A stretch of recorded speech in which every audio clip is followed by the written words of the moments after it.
Let's go ahead and continue on in the Word this morning. We are in week 2 of our brand new series, One Day to Live. We are looking at this question that if you had only one day left and you knew that that day was upon you, how would you spend it? What would you do in that last 24 hours? Very few people get the opportunity to answer this kind of question beyond the hypothetical nature of it. Usually, if you know you are at your last 24 hours, you are too incapacitated or too sick to do anything about it. And on the other hand, if you're perfectly well, chances are you have no clue that the time is about to expire. Jesus, however, has an interesting opportunity that not many people have. His time on earth is about over. The purpose for which he came is coming to a close, and he knows perfectly well that this 24-hour rotation of planet Earth that he is currently inhabiting is about ready to come to a close, and it is going to be his last. And so what does he do on his last day? Jesus does a lot of different things on his last day on planet Earth. And what Jesus did in his final hours is really clue to how we should live every hour if we are able to. How he lived every day, how we should try to live every day. Last week we examined the first thing he did, and we saw how he stretched the faith of his followers, his disciples specifically, and how we should live in a life living stretched faith daily. That we should not live according to our comfort zone, but allow our faith to be stretched. And we looked and examined at that. This week, we're going to continue with the next huge thing that Jesus chose to do on his last day, how he transformed his disciples, how it inspired and directed them to do the same thing. This morning, we're going to look in the book of John. We're going to be in chapter 13, and I'm going to read to you about 3 or 4 verses starting off here, 3 verses, but we're going to be in John chapter 13 the whole morning. Starting in verse 3, John, he records, he says, Jesus knew that the Father had put all things under his power, and that he had come from God and was returning to God. So he got up from the meal, took off his outer clothing, and wrapped a towel around his waist. After that, he poured water into a basin and began to wash his disciples' feet, drying them with the towel that was wrapped around him.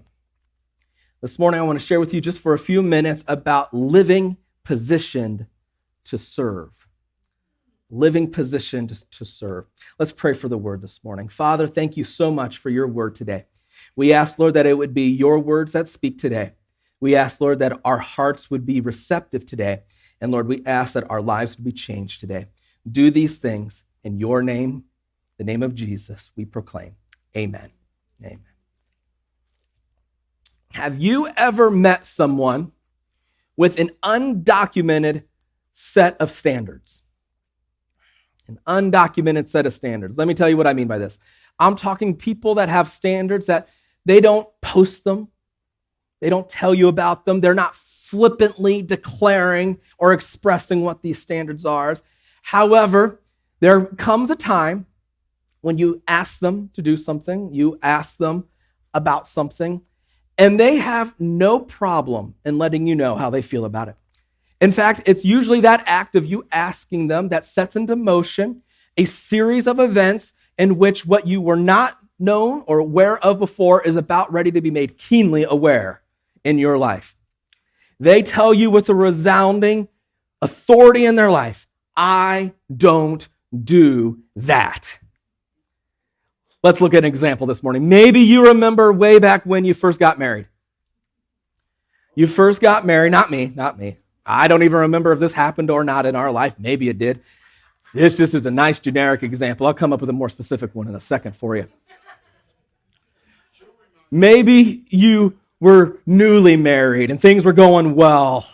Life is good. And you asked that particular better half of yours. It could have been the husband. It could have been the wife. It doesn't matter which one, but you might have asked them, would you please take out the trash? To which they respond, I don't do trash. It did happen to us, wouldn't you know? Couldn't remember. I've done it for so long.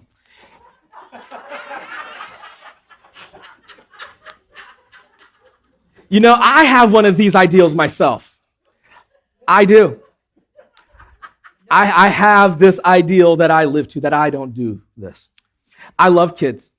I really do. I love kids. I love younger kids, and I love babies. I do. I am so thrilled every single Sunday morning and Wednesday with little Hannah and Addie. They did it this morning. They come up and they give me great big hugs. Oh, it's just such a joy to my heart. I love it. It's wonderful. I am so excited for baby Wacky joining us in a few short months. It's going to be wonderful. I'm so excited about it. I love holding newborn babies. It's wonderful. The warmth, the smell, wonderful smell, almost as good as new car smell, but nothing beats new car smell. Even new baby smell does not beat new car smell. When they're older, there is a thing that I like to do. I've never really done it with Hannah and Addie, so you don't know this particularly, but I do enjoy tossing them in the air and catching them. I love doing it. I love the laughter of the child doing it. I love the look of fear from the parents as I do it. I love even the sound of my wife's voice. Too high, John, too high. As they are coming back down, every now and then, it doesn't happen often, but every now and then, when they begin to descend, a distinct aroma descends with them. You know what I'm talking about this morning. Something distinct, something unmistakable. You know what it is. There's no avoiding it. There's no denying it. A mess has been made. Let me tell you something about these situations. I don't do other babies' diapers. I don't do it. Never have up until this point. Holding to, never will. I don't do it. I have kids, I'll hand that kid back over to the parent faster than what they were descending through the air. I'll be discreet about it. Say there's an issue. Might need to be taken care of. I'm here for more fun when you return. I happily took care of my own kids. Well, let's not get carried away. I took care of my own kids. I took care of the foster kids that we had. I don't do other kids' diapers. I'm not convicted by this. I know I don't have a servant's heart about this. I'm okay with it. I'm not asking God to change my heart on this one. Let me tell you something this morning.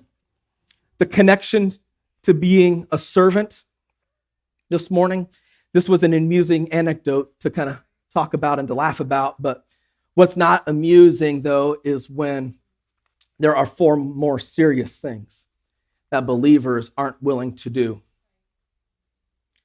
When believers aren't willing to mow the lawn any farther than what their property line dictates. I don't go an inch farther. When believers aren't willing to talk to complete strangers, no matter how in pain and how distressed they look, because it goes beyond my comfort zone. I don't talk to people I don't know. When believers aren't willing to serve and to give even a penny more than the 10%. Oh, I know that probably hits a little too close to home, but that is an element of servitude this morning. When believers say, I don't do babies in the nursery, when believers say, I don't do kids in kids' church, I don't. It's a tragedy when believers are known more for what they won't do than what they are willing to do. It's terrible when believers are identified for what they're against rather than what they are for. It's not funny when the world outshines the church when it comes to attitudes of love and compassion and service. It grieves the heart of God when actions are overcome by apathy. It grieves the heart of God when generosity is overcome by greed. It grieves the heart of the Father when selflessness is overcome by selfishness. The position that you are in now is meant to be a position of service. Where you are at right now, what you are doing right now, it is ordained to be a position of service. Where you work, sure, you might be getting paid to be at work. I hope you're getting paid to be at work. Sure, you might even be in charge at work, but it is still a position of service. You are there to serve. Your family is a place of service. You might be the eldest sibling. You might be the patriarch or the matriarch of the family. You're still there to serve one another. Your neighborhood is a place you are placed to be serving at. You might even be settled down for the evening. It might be 8:30, 9 o'clock at night when the door comes a knocking and the dog goes a barking. It happened to me earlier this week. And somebody wanted to use the phone to order a pizza. What was I to do? I'm there to serve. And for the next 20 minutes while they waited online for Domino's to pick up, there I was with them on the front porch. We are there to serve. We cannot forget the positions that we are in. They are from above. And it is so that we would serve His purpose working through us. His service working through us, His love working through us, His grace, His mercy working through us, His compassion, His kindness, His gentleness, all working through us. This morning, I want to talk to you about 3 aspects of service that your current position is fulfilling. Where you are at right now is fulfilling 3 aspects of service. Let's look at these this morning. First of all, we are positioned to receive. We are positioned to receive. Now, this is a hard thing to reconcile in our minds starting right off the bat as we talk about the outflow and the pouring of yourself out to other people, but that we are also in a position this morning so that you can be poured into. But it's true. Where you are at right now is a position that is enabled for you to be able to receive. Peter also had a hard time understanding this concept. He had difficulty reconciling this truth. Check out what he said about being served. Verses 6 through 9, he said to Simon, Peter, actually, I misread my own text here. My goodness. He came to Simon Peter, who said to him, Lord, are you going to wash my feet? Jesus replied, you do not realize now what I am doing, but later you will understand. No, said Peter, you shall never wash my feet. Jesus answered, unless I wash you, you have no part with me. Then, Lord, Simon Peter replied, not just my feet, but my hands and my body as well. Foot washing was a custom that was necessary in this time. We don't have nice enclosed shoes. The roads are dusty. Roads are filled with a lot of hazardous elements. We've got animals every which way. We got animals as the primary mode of travel. So there's a lot of things that cause impurity and dirtiness and filth upon the feet. I typically have one style of shoe I wear. You don't usually see it on a Sunday morning. I refuse to do it on a Sunday morning, and I don't do it on a Wednesday night. But any other time, if you were to drop in here during the week and look down at my feet, chances are you would see me in flip-flops. I always wear my flip-flops. I always have them on. I have them on with my jeans. I have them on with my shorts. It doesn't matter. I always have them on. I'm here. I'll climb a ladder in flip-flops. I'll be in the ladder etiquette. I'm trying to get better about that. I really am. But I do it. I know it's not good. I do it though. I'll tell you something. My feet get filthy. Man, I've got some stones in my shower. I got this tool that scrapes it off. And man, it takes some work. I understand how feet can get dirty. And in Jesus' day, to have your feet cleaned, it's a mark of honor for the guest. To provide this service to your guests, if you weren't to do so, it's going to be a breach of hospitality. So Peter, in fact, he's okay with the fact that this is happening. He's just not okay with who is doing it. Usually a servant or a slave is the one that's going to handle this degrading duty. And so in Peter's eyes, Jesus is too good for this task. And ultimately, he is. I mean, this is Jesus, Word made flesh. The 3.5 years that they have spent with him, it's all possible because of Jesus. If the 12 went out on their own, nothing would have happened, but it is Jesus who is the catalyst for everything, for the teachings, for the followings, for the miracles, for the healings, for everything. And now here is Jesus. 6 days ago, he's riding into town. He's on the donkey, and even the donkey that he is on shouldn't be touching the ground. And so the people, they're spreading their garments out on the ground. They're spreading palm branches out upon the ground so that not even the donkey that he rides would touch the dirt. So how could Jesus be the one to take up such a lowly position? How could Jesus be the one to do this? Surely if there's somebody there that should do it, it should be the former tax collector. That would make sense, I'm sure. Let's get Matthew to do it. He probably deserves to do it. Peter would never have considered himself for it. I mean, Peter recognizes he's in the inner circle. Peter recognizes that he was the first to follow Jesus. Peter recognizes he's right up there with James and John, and he was invited to special ministry trips, like when Jesus went up to the mountain, was transfigured before their eyes. And though he doesn't know quite yet, Peter's going to be the one that leads the whole thing in a few weeks. Peter is positioned to receive for a purpose, though, not to validate his status, but to change his heart.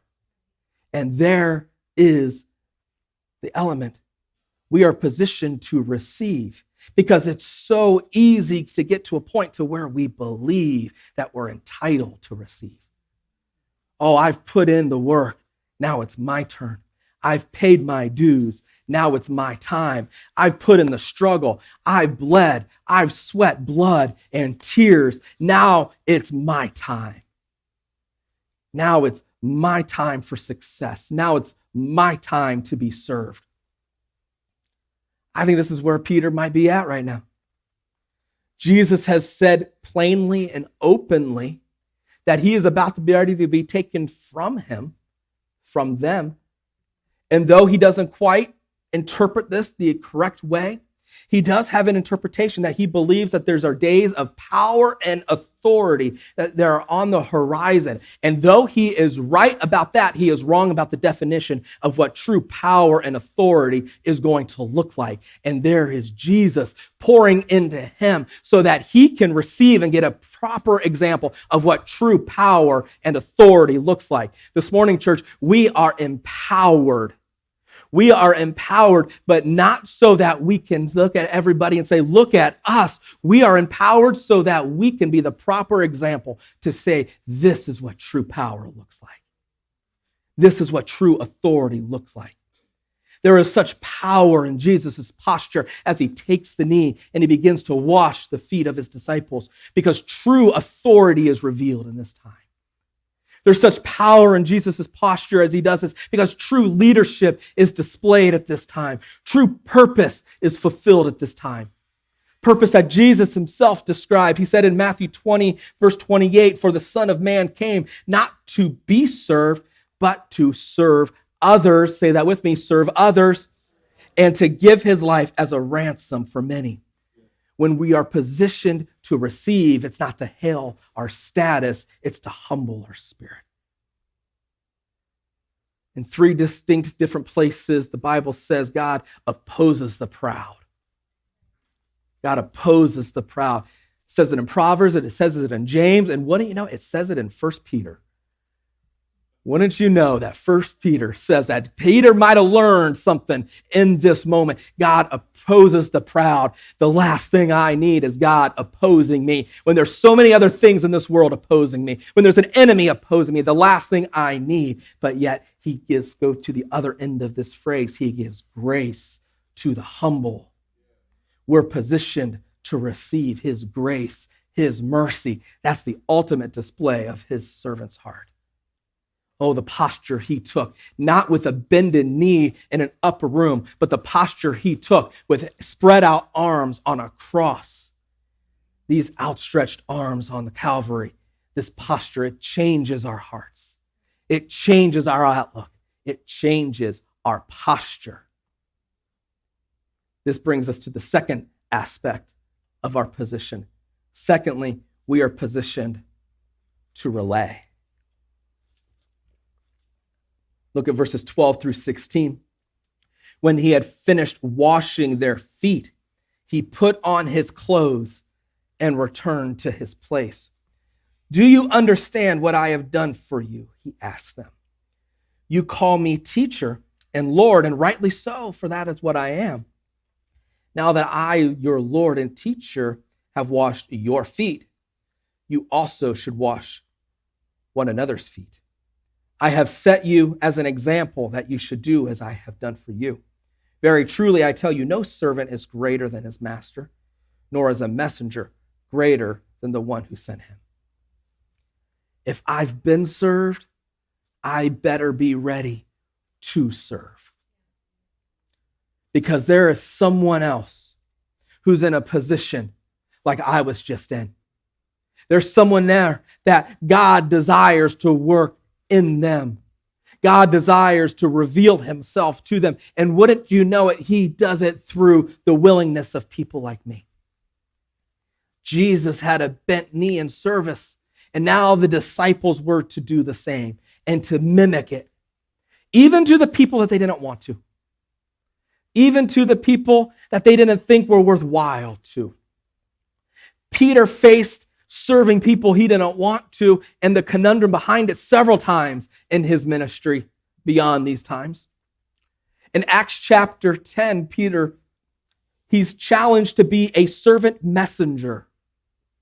He was to present the good news to a group of people that he would have considered unworthy for it. There's this guy by the name of Cornelius. Cornelius, he has sent two of his servants and a soldier from his house to go to Joppa, because Joppa is where Peter is at the moment in time. And Peter, they're to go to Joppa and see if they can get Peter to come back with them and see Cornelius. Cornelius, he's a Roman officer of the army. The Bible says that he is a devout, God-fearing man, that he's generous, and he prays regularly. There's one problem. Cornelius is a Gentile. Cornelius isn't worthy of Peter's time in this day and age. And while these men, these two servants and the soldier are on their way, Peter, he's in Joppa, and he's up on the roof, and he's praying. And he's getting hungry, and while he's hungry and they're in the kitchen below him, while he's up on the roof praying, preparing a feast and a meal for him, he falls into this trance and he sees this vision. And in the vision, he sees this sheet being let down from heaven. And the sheet is let down and it's released, and a whole bunch of animals and birds and reptiles are released. And a voice from heaven says, Peter, get up, kill, and eat. You'd think Peter would have taken advantage because Peter's hungry. He's hangry at that moment. You would have think he takes advantage, but no, he doesn't take advantage. He says, absolutely not. Nothing impure or unclean ever entered my mouth and never will. To get the point across, God allows him to see this vision 3 times to get the point across. And then the knock at the door comes. And there are the men sent from Cornelius saying, Peter, won't you come back with us?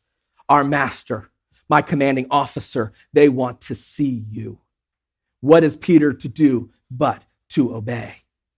How could he do anything less but to relay this servant messenger mantle upon himself and to go and see these people? Peter of old, before the upper room, he might not have accepted this. In fact, when he shows up there, Cornelius, he immediately bows down and he begins to worship Peter. And Peter of old, he might have taken the accolades, but not this new Peter, not this Peter who is received and knows he now is meant to relay. Now he stands up, this guy Cornelius, and he says, I'm flesh and blood just like you. You and I, we are the same, because he knows he is positioned to relay. Peter, he doesn't expect anything in response or in return for this. In fact, I'm sure he probably knows about the flack he's going to get, and he gets flack.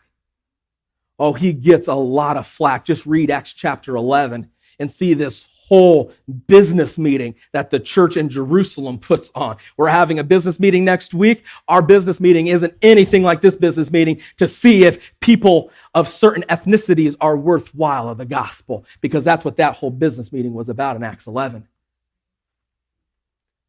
When you're positioned to relay, serving, it isn't about what you get in return. It isn't about what people will think of you. The only compulsion, the only drive is that I have been generously served, and so now it's my job to take on the mantle of one who serves.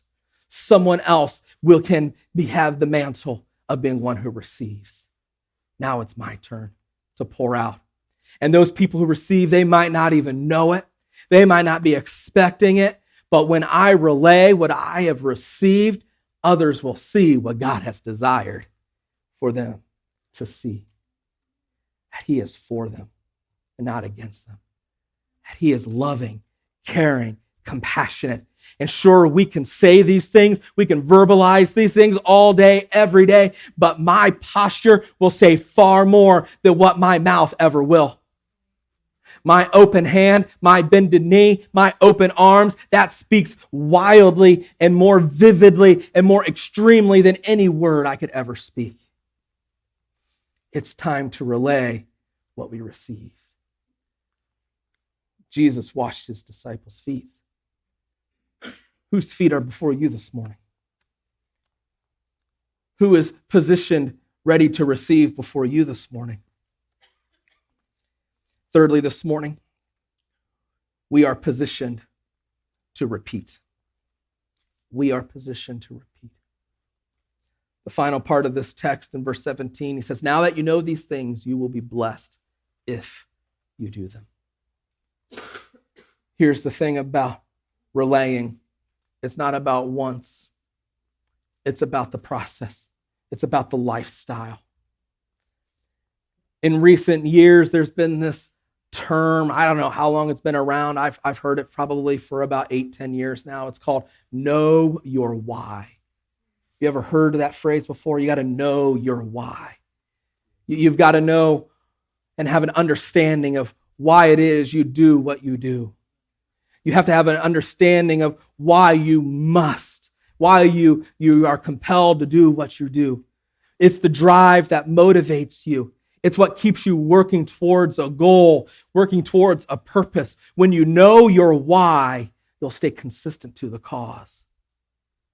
When you know your why you want to lose weight, and you have something practical behind it, you'll stay consistent to the practices that help you. When you know your why you want to expand in knowledge and understanding, you'll stay consistent with the practices that help you grow in knowledge and understanding.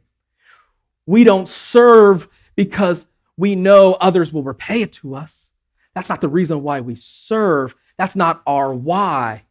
We don't serve as a why because we hope that someone else will see us and look at us and say, oh, look at them. I wish I could be like them. But Jesus, he has made sure that we know our why, that there is a benefit. There is a benefit. That there is someone in our life that is going to see the repeated action, because the enemy is going to want you to give up on it right away. When the feet don't get clean right away.